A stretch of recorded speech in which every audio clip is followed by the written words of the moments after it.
We begin with breaking news tonight. Infamous killer Charles Manson has died. The Department of Corrections just confirmed the news. Crystal Cruz joins us live from our newsroom with more. Crystal? Hi, Lena. I just got off the phone with Deborah Tate, sister of actress Sharon Tate, one of the Manson's victims. Deborah also confirmed a prison official called her about an hour and a half ago to confirm the serial killer's death.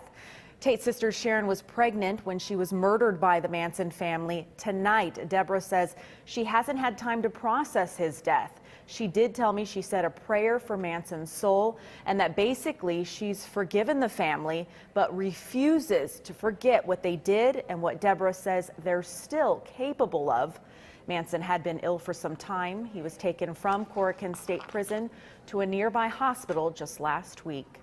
The Department of Corrections says Manson died of natural causes at a Kern County hospital at about 8:13 tonight. I'm Crystal Cruz in the studio. I'll send it back to you. All right, Crystal, thanks. Charles Manson has, of course, a long history here in Southern California. KCAL 9's Jeff Vaughn takes a look back at the series of murders he's orchestrated.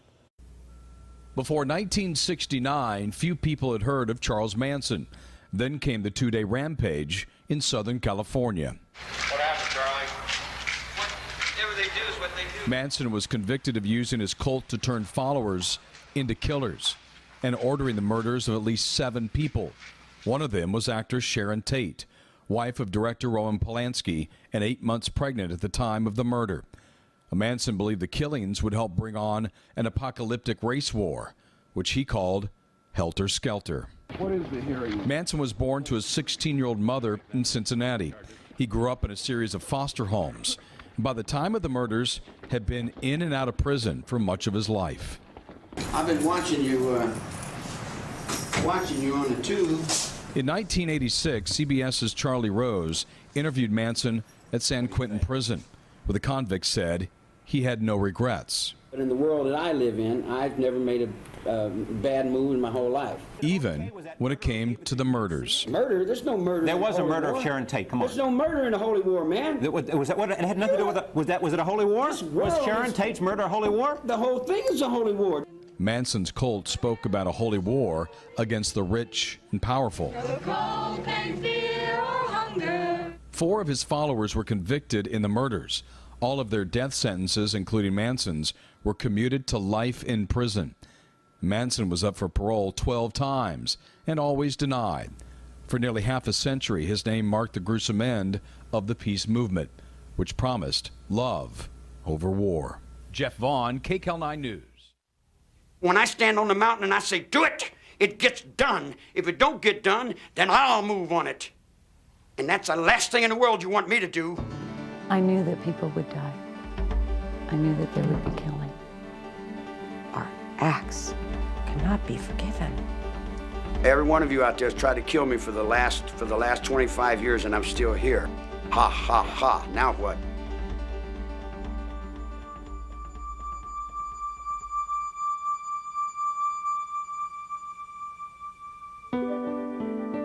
On August 9th, 1969, unknown intruders broke into the fashionable Los Angeles home of movie director Roman Polanski and his pregnant wife, the actress Sharon Tate. There, they slaughtered her and 4 others. One night later, another home was invaded, and a middle-aged grocery executive and his wife were killed with equal brutality.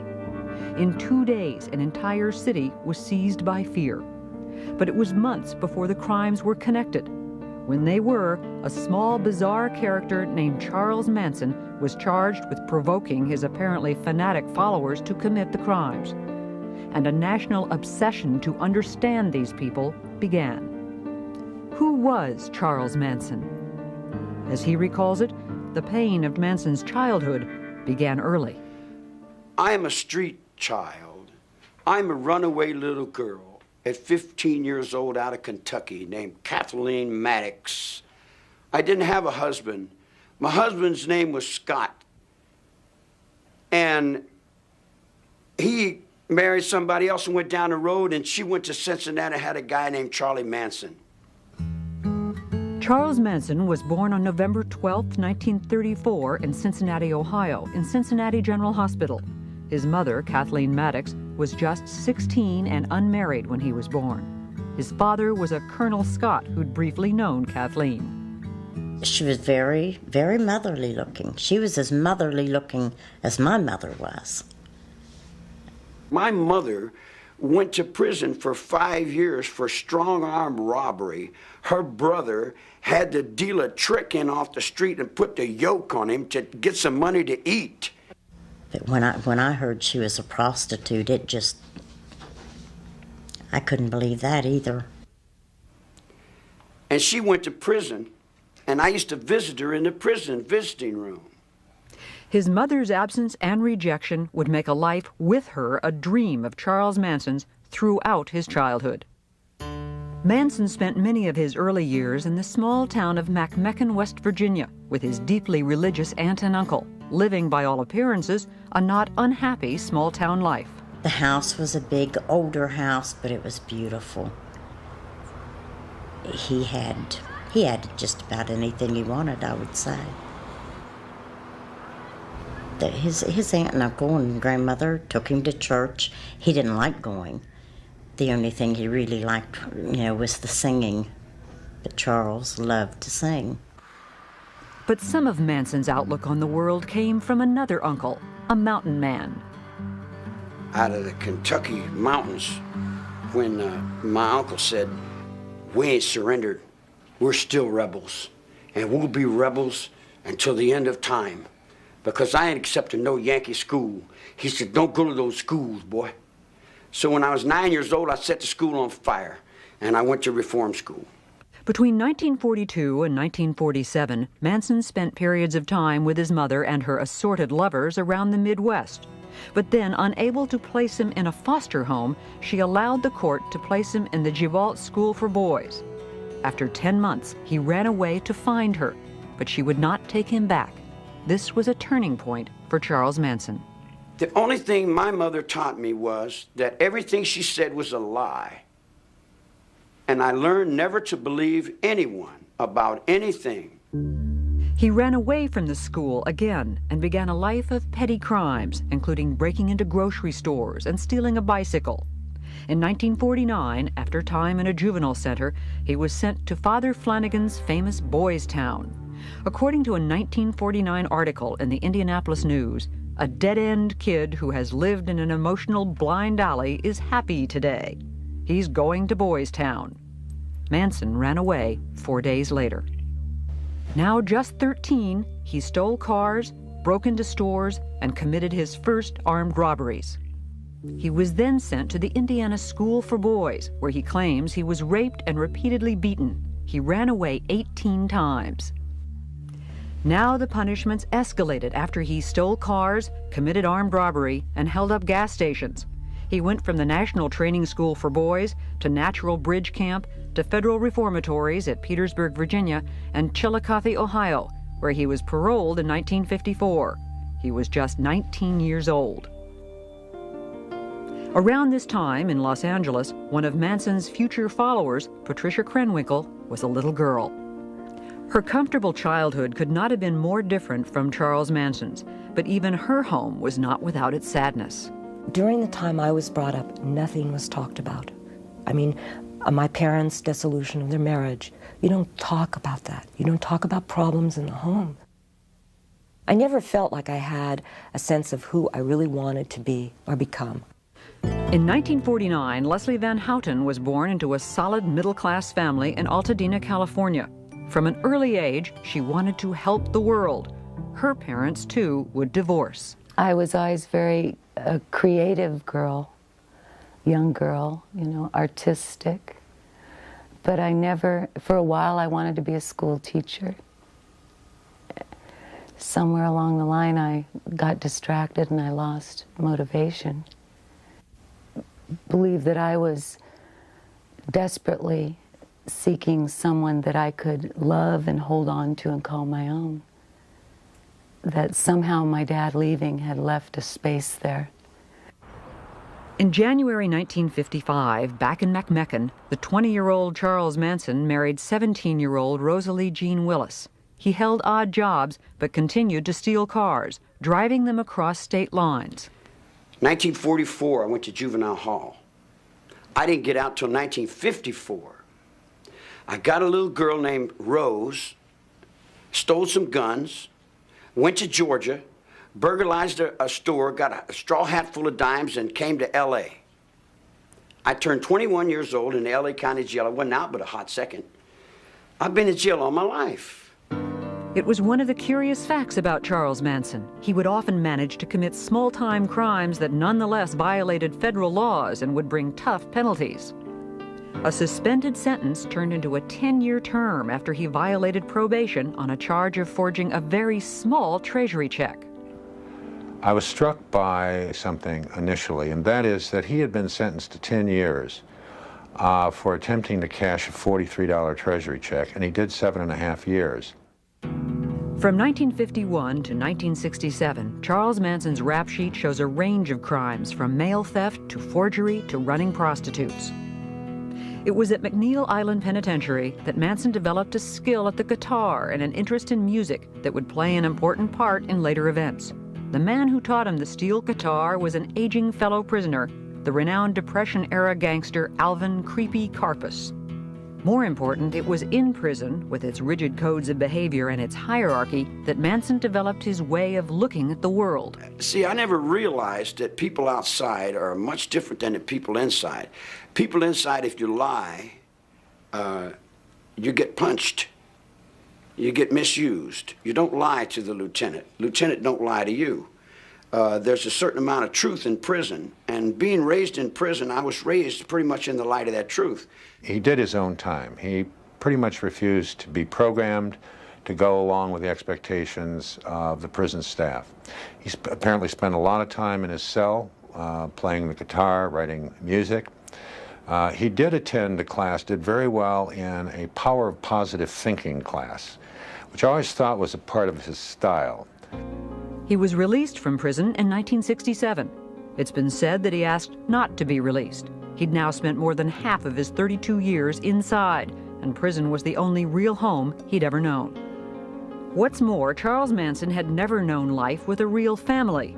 That would make a family of his own very appealing.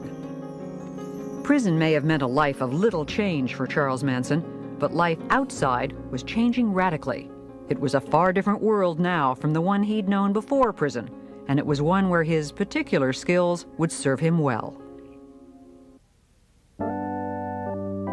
It was the mid-1960s, and the Haight-Ashbury district of San Francisco was, for hippies and others escaping the mainstream, the promised land. What we saw at its peak were literally thousands of flower children all over the country, all over the world, attracted to this movement, like moths to a flame, summer in San Francisco. There was a philosophy here that was totally revolutionary that they'd not heard before, and this was the epicenter of it. A lot of very young, creative, exploring people came there, but then you started to see a shift where more disturbed, sicker, more drug-involved people started to come. The hallucinogenic drugs like LSD were being replaced by stimulant drugs, speed particularly, that led to compulsion and paranoia. And innocence was giving way to violence. You may recall a song, the lyrics of which were, "If you come to San Francisco, you better wear a flower in your hair." By 1967, if you came to San Francisco, you needed to wear a .45 in your belt. It had changed that fast. The kids were still coming from all over the United States with the same set of expectations, but the welcoming committee was very, very different. There was a brand of street theater that was hard to imagine. If we are coming up to the beatnik area, all the stores out in this area, been taken over by the beatniks, and we see them in all shapes and sizes. I think this one is a girl walking in front of us. She has a hair ribbon, but it's hard to tell. It was a scene where if you grew your hair and talked the talk, you fit in. This was the scene which Charles Manson entered on his release from prison in 1967. When he came out, he initially told me that there was nothing I could do, that that he could go back to prison. He was not afraid of it. He was not going to do parole if parole was going to be onerous. He was clearly an antisocial personality. He was superficial, he was glib, and he was very adaptable. And when I got out, all your children would come to me because they never had anybody to tell them the truth. He sized up people, I think, fairly quickly and fairly accurately. I think that's a skill you learn in prisons. He said, so your father just kicked you out of the house. And that started it. Lynette Squeaky Frome joined up with Manson early on. It was easy to talk to him. And we talked on a number of levels. His mind intrigued me. Charlie was what he needed to be at any given time. Pat Krenwinkel was another early member of Manson's growing family. I met Charlie when I was living at the beach with my sister, and she came home and said to go down to a friend's house, which I did, and Charlie was there, and he was playing the guitar. And so I was introduced to him there. And that night, we slept together, and I felt really loved by him almost immediately, mostly because I think at that point I was really desperate for someone to care. When we made love, all I remember is just crying and crying to this man. I mean, it was like, because he said, oh, you're beautiful. I couldn't believe that. I just started crying. Manson's family grew to include men. One of them was the young all-American Texan, Charles Tex Watson. Charlie used sex for, number one, when people would come and he wanted power over them, men, he would offer them whatever women he had. And he had certain women he always put out front, which he called his front street girls.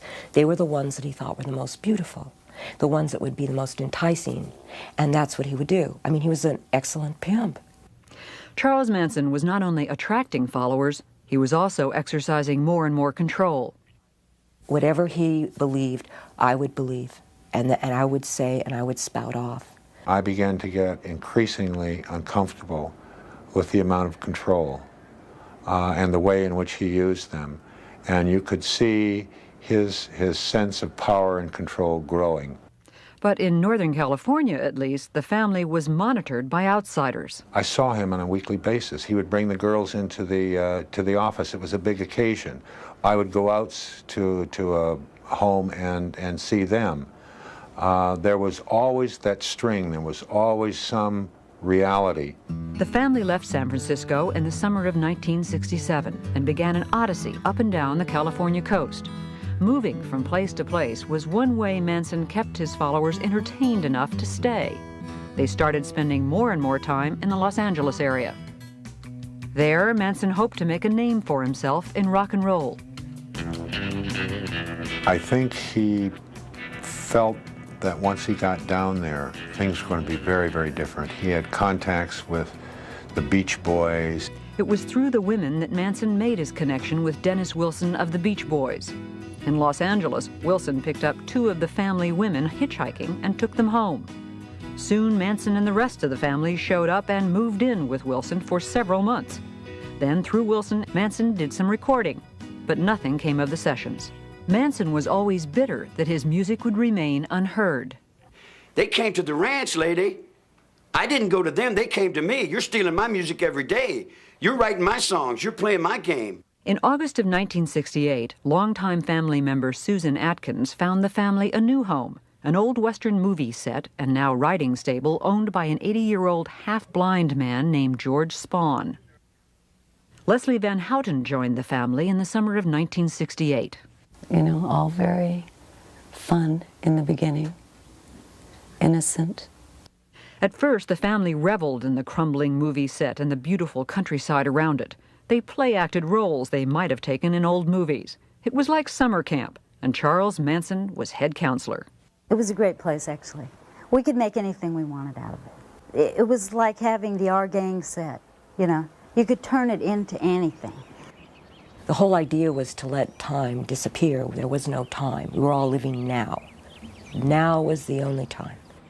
See, at first the magical mystery tour was that we would be cowboys or gypsies or pirates, and every day it was to wear a different role so that we would get more out of ourselves, and every day was Halloween. Losing oneself, killing old egos, and replacing them with Manson and his very particular view of the world. It was the serious goal of all that play acting that Manson directed. If you wipe away somebody's identity, say society is corrupt, forget about everything you ever learned, but then you substitute your own philosophy. It's like wiping the blackboard clean and then introducing your philosophy, and then you become the absolute leader. Bit by bit, the family became one with Manson. One of his things was to stop you during the day, and he'd put your palms up to his, and then he'd move them in any direction that he could. Or he'd make a series of faces, and then you were supposed to try to keep up with them. And the whole thing was always geared toward just complete mirroring of him.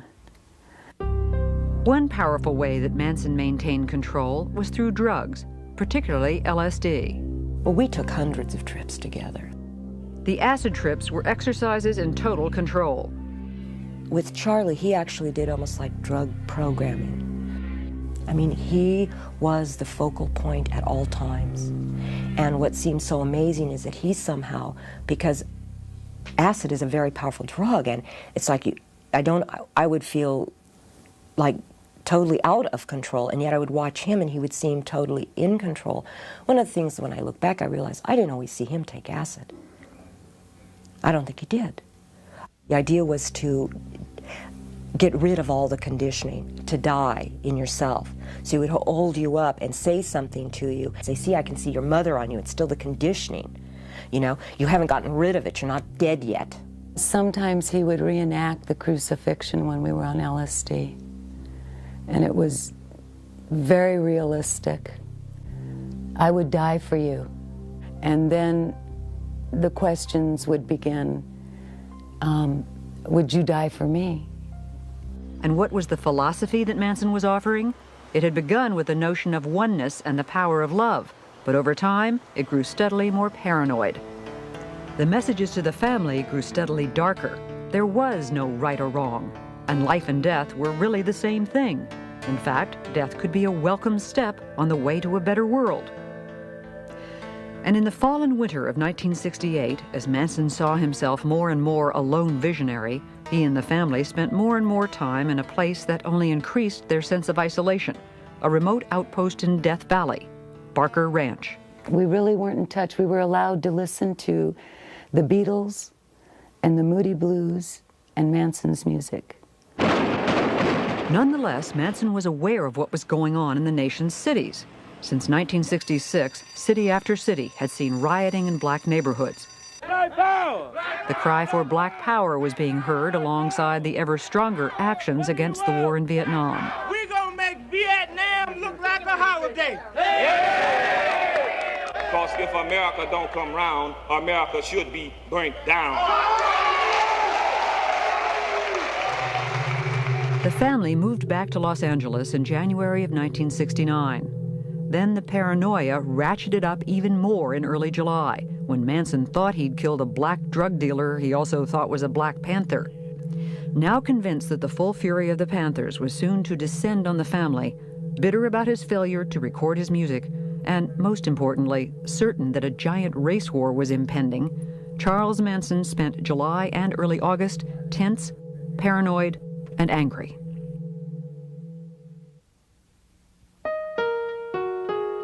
On the night of August 9th, 1969, at a house on Cielo Drive in Los Angeles, the actress Sharon Tate, wife of movie director Roman Polanski and 8 months pregnant, was at home with her friends, the hairstylist Jay Sebring, coffee heiress Abigail Folger, and Roman's friend, Wojtek Frykowski. A young man named Stephen Parent was also on the site, visiting the home's caretaker. That night's murders began with some preparations at Spahn Ranch. I was with the children. We were in a trailer. I was with someone else, and we were in a trailer. And Charlie came and woke me up. And he said, "Get up. I want you to go somewhere." He said, "Get in the car." And I was in the car with Tex and Linda Kasabian and Susan Atkins. And he said, "Do everything that Tex says." and we were off. Tex Watson went onto the property first. When he came upon Stephen Parent in his car, he shot him 4 times. We heard gunshots. He came back and told us to come with him, and we followed. Trying to get into the house, he eventually, I think he went through a window or something, returned to a front door and allowed the rest of us to enter. There was a man that he was dealing with, and I think that was Jay Sebring, I believe. He had him on the floor or something, and he was going to tie him up. And he asked Susan to check the back rooms. And what began to happen is a scuffle started taking place between Tex and the man and Jay Sebring, and he shot him. And everyone else at that point obviously was getting really frightened and scared. And what eventually took place is that there was an attempt to tie everyone up. And when there was an attempt to tie everyone up, eventually Abigail Folger started to get herself undone, and she took off. I ran after her with an upraised knife, and we went out through a back door out onto the lawn. And I started stabbing her. I ran her down, and I began to stab her. I remember her saying, "I'm already dead." It was Tex Watson who delivered most of the fatal blows at the house that night. We were so locked in, it's just okay, this must be this, and when you just become more in more like a robot, somehow this must bring it. The scene left behind was grotesque. There was blood everywhere. A rope tied twice around Sharon Tate's neck was looped over a beam and tied around Jay Sebring's neck. Abigail Folger and Wojtek Frykowski lay on the front lawn. Stephen Parent lay dead in his car.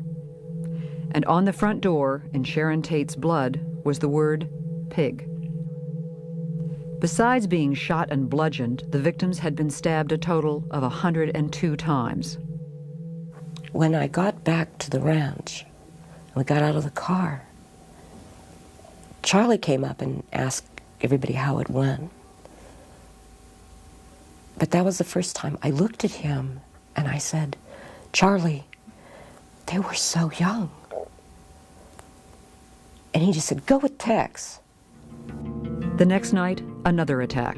This time, it was at the home of grocery company executive Lino LaBianca and his wife Rosemary in a very different section of Los Angeles.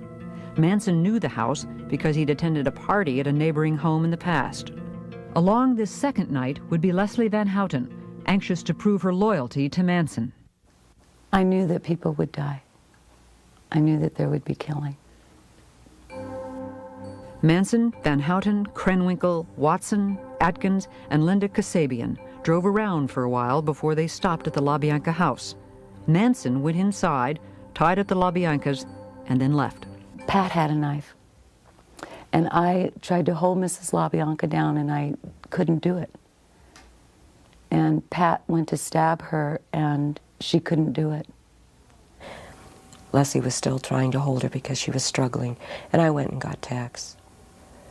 And Tex went into the bedroom, and I stood in the hallway, and I looked into an empty room in the den, and I just stayed there, and I didn't move.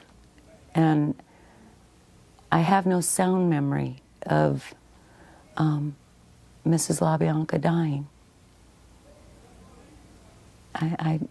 All I remember is staring into that room. And then Tex turned me around and handed me the knife, and he said, "Do something." Because Manson had told him to make sure that all of us got our hands dirty. And I stabbed Mrs. LaBianca in the lower back about 16 times. The scene at the LaBiancas was no less macabre than that at the Tate house. A carving fork protruded from Lino LaBianca's stomach, a knife protruded from his throat, and the word "war" was carved in his flesh. Mrs. LaBianca was in the bedroom, her head covered by a pillowcase with a lamp cord tied around her neck. And on the walls, written in their blood, were the words, "Death to pigs," and "Rise," and on the refrigerator door, the words, "Helter Skelter." I said, if you're going to do something, leave something witchy. Just like I would tell you, if you're going to do something, do it well, and leave something witchy. Leave a sign to let the world know that you were there. Have a good day. The two victims had been stabbed a total of 67 times. Meanwhile, the news of the first night's murders had hit LA like an earthquake. There was a terrible fear, a terrible trepidation on the part of the Hollywood community that this killing, this ritualistic killing, had something to do with celebrityism. And so a lot of the high-profile Hollywood stars, apparently Sinatra left town. Tony Bennett was living at the Beverly Hills Hotel in one of the bungalows. He moved inside to be safe. Steve McQueen supposedly drove around with a gun in the front seat of a car now, all reacting to the Sharon Tate killings. It was amazing. Everyone's got a piece of the story. Everywhere you went, there was somebody that said, did you know that they found that thing? And that, you know. It seemed everyone wanted a gun. 200 guns were sold by one Beverly Hills store in 2 days. It took 2 weeks to get a locksmith. Police were interviewing many celebrities, and some became more careful about their habits. One local in the film business said, "Toilets are flushing all over Beverly Hills. The entire Los Angeles sewer system is stoned." Now the rumors started to fly. The first rumor that hit, as far as the crimes were concerned, was that it was drug-related. It was a drug hit. And on top of that, it was Roman Polanski's wife. People knew about Polanski's film, Knife in the Water, all of these strange, dark, mystical movies involving drugs and sex and killings. Sharon not only didn't use drugs. In the beginning, you know, there were those who thought Roman had an involvement in this. It was conjecture Polanski quickly denied. It's terrible for him when he came back for the funeral. And Warren Beatty was telling me this. I mean, people thought he somehow had something to do, which of course he didn't. In spite of the obvious similarities between the Tate and LaBianca murders, the police believed that the second crime was merely a copycat incident based on news reports of the first, and the two investigations were run quite separately. During the investigation, the family was actually arrested and then released on an unrelated charge of auto theft.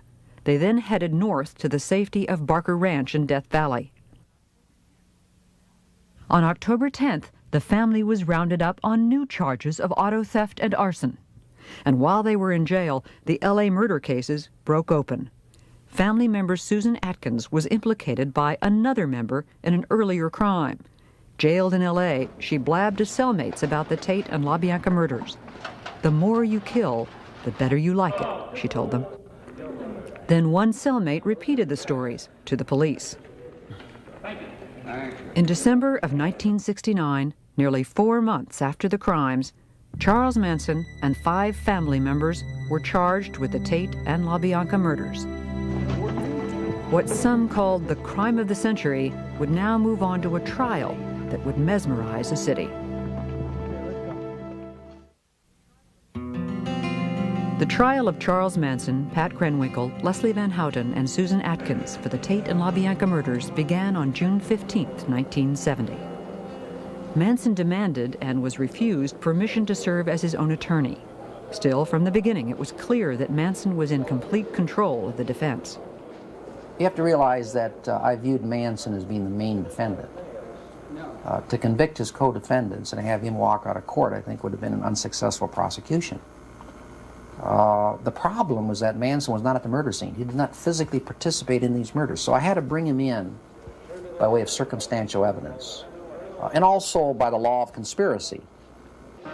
At the heart of the prosecution effort was the bizarre story of Helter Skelter, the stranger-than-fiction doomsday scenario that Charles Manson had woven from his earlier certainty of a coming race war. Helter Skelter was a name he'd taken from a Beatles song. Manson envisioned that white people would turn against the black man if they thought the black man had committed these 7 murders, and ultimately there would be a civil war between blacks and whites out on the street. During the war, he told them, he said, we're going to hide out in the bottomless pit in the desert, a place he derived from Revelation 9, a chapter in the last book of the New Testament. Manson foresaw that the black man would win this war.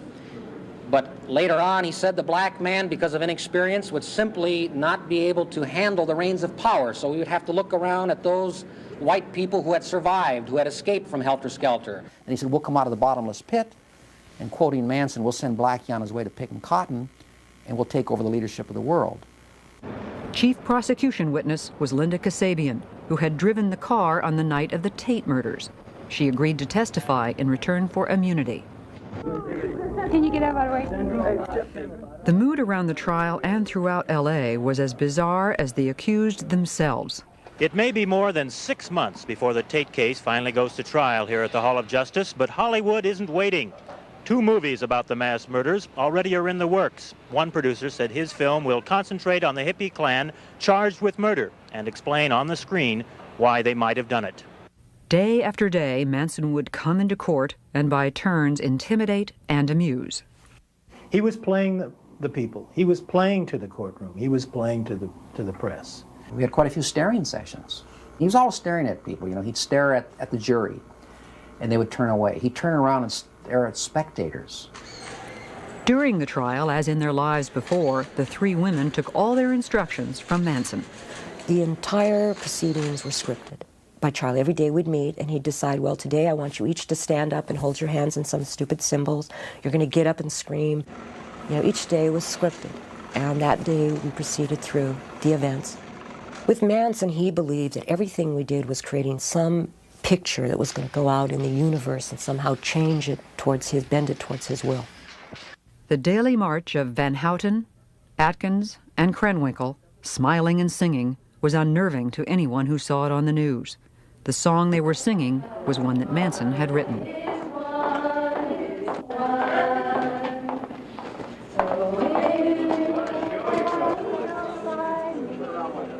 After disrupting the proceedings a number of times, the rest of the family was banned from the courtroom, so they moved to the hallways and kept a vigil outside. At first, the mood was almost festive. 626.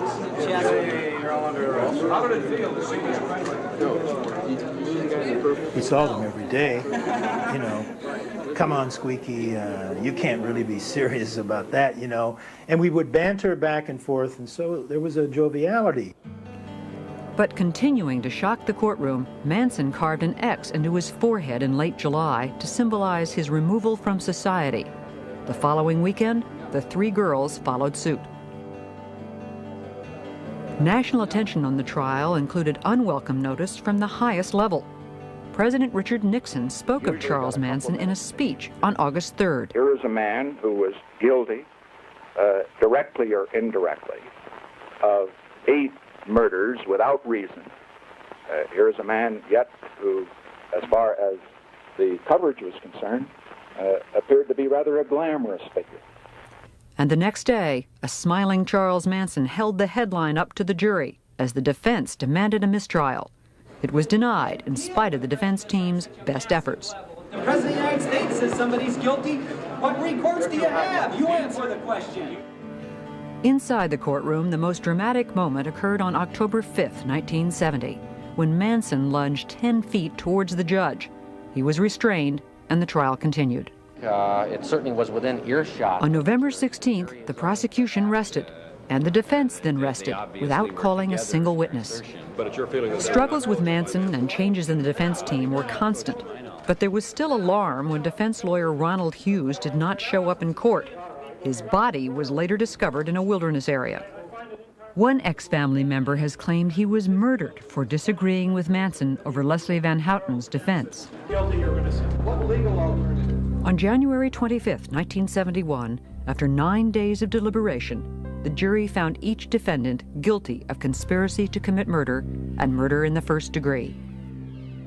In a separate trial, Tex Watson was also found guilty and sentenced to death.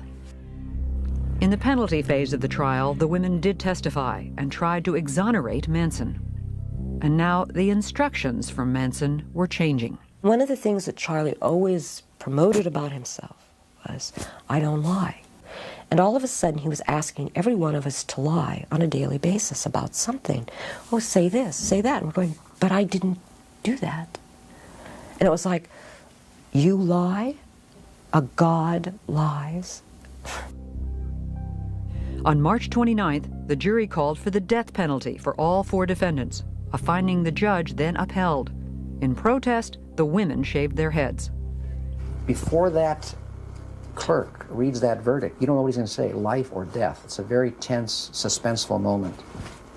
And I looked over at Manson, and his hands were trembling. Now here's someone who always spoke about the beauty of death.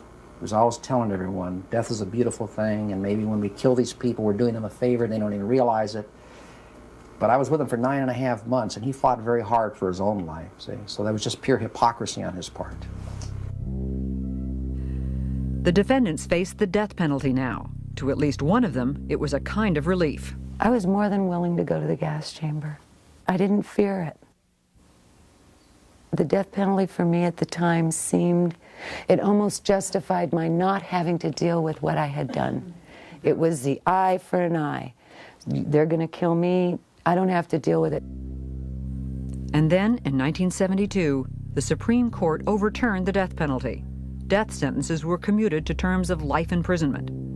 In the case of Charles Manson, there was a certain irony involved.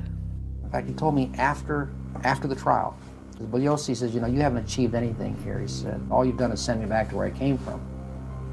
But I said, well, yeah, Charlie, that's true, but as far as I know, you've never been in the green room before. The green room is a reference to San Quentin gas chamber. The next year, I was driving my car, and the car radio was on. And I heard where the U.S. Supreme Court had set aside the death penalty, Furman versus Georgia. And the very first thought that came to my mind is that what Manson had told me at the end of the trial was true. That all we did is send him back to where he came from, and he doesn't mind prison life. So in a sense, and I hate to say this, in a sense, Manson has beaten the rap. It was 1972, and Pat Krenwinkel and Leslie Van Houten were still young women with a lifetime ahead of them, a lifetime to face what they had done. All the way on the back, too. More than 25 years after the murders at the Tate and LaBianca homes, Charles Manson, Patricia Krenwinkel, Leslie Van Houten, Susan Atkins, and Tex Watson are all still in prison serving life terms. All have been reviewed for parole numerous times, but it's always been denied. You can have the rest of it and put me back in my cell. This is all I really want to do. Charles Manson has not even attended all of his hearings. I don't think there's a decision among you, is there? Now Charles Manson is over 60 years old, and Tex Watson and the women are in their mid-40s. It's not easy. And to listen to Manson, Pat Krenwinkel, and Leslie Van Houten today is to hear very different memories of those events a quarter century ago. If anything, the older I get, the harder it is. Mrs. LaBianca was younger than I am now. I took away all that life. I see blood in here every day. Every day someone's getting shot, someone's getting cut, someone's getting beat. I've lived in that all my life, woman. That don't wrinkle up my forehead. You can pile 100 dead bodies up in front of my cell, and it don't set me to do nothing.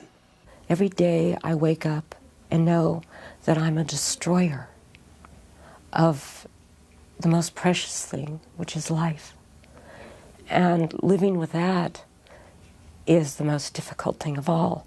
And I do that because that's what I deserve, is to wake up every morning and know that.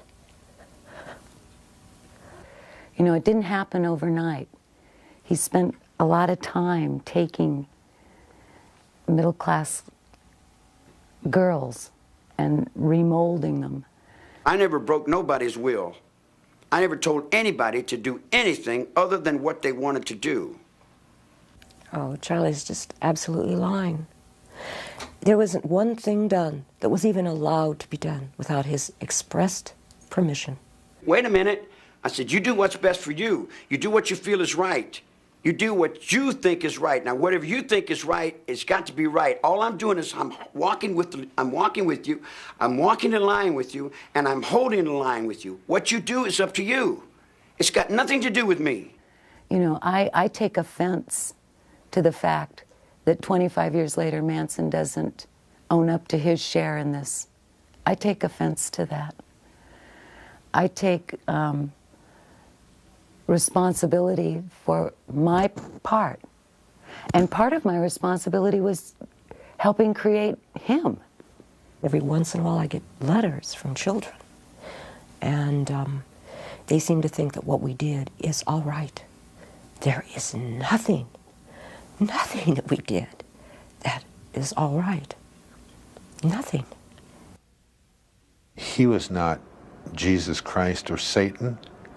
He was a very odd, bizarre, high-energy little antisocial who had some poor, confused, middle-class dropouts